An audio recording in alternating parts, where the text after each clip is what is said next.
Here's what they said about Paul and his friends. These men turned the world upside down.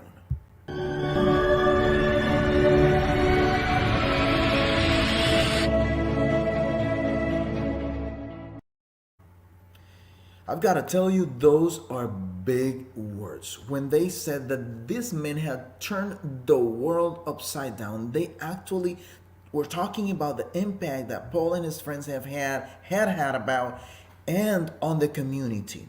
And let me tell you, the book of Acts, chapter 16, tells me a particular story. Although we're going to focus on verse 6, I'm going to read briefly from a couple of sentences before.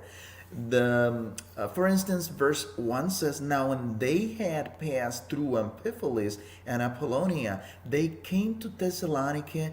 There was a synagogue of the Jews there. Then Paul, as his custom was, went into the synagogue, and for 3 consecutive Sabbaths reasoned with them from the scriptures, explaining and demonstrating that the Christ had to suffer and rise again from the dead."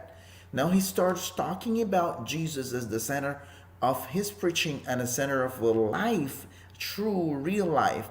Some of them, verse 4 says, were persuaded, and a great multitude of the devout Greeks and not a few of the leading women joined Paul and Silas in following Christ. My friends, it is impossible that a true Christian lives in an entire life in contact with community and does not impact the community. Yes, there's going to be some people who will not like the fact that you're impacting the world, but you've got to impact the world anyway. Let me talk to you about verses 5 and 6. "But the Jews who were not persuaded, becoming envious, took some of the evil men from the marketplace, and gathering them up, set all the city in an uproar, and attacked the house of Jason, and sought to bring them out to the people.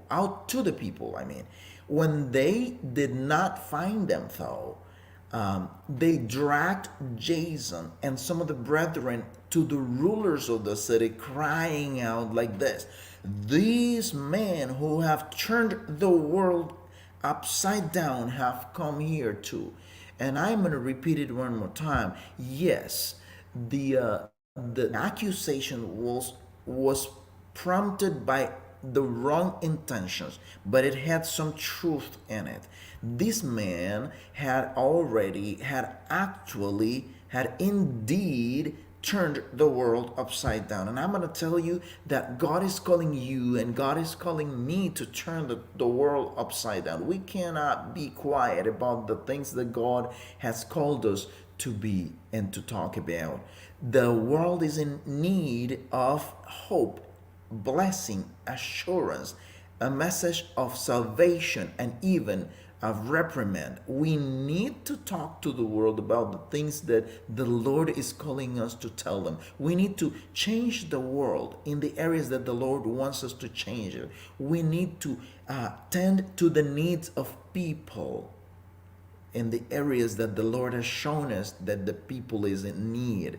We need to transform the world. We need to turn the world upside down. It is time for Christians to stop living a life that is unnoticeable. We need to impact the world. Let me say it to you, straight to you. You need to impact the world. And I need to transform the world. I need to turn the world upside down. Please pray that God will help you make that happen in your life and in my life. God bless you.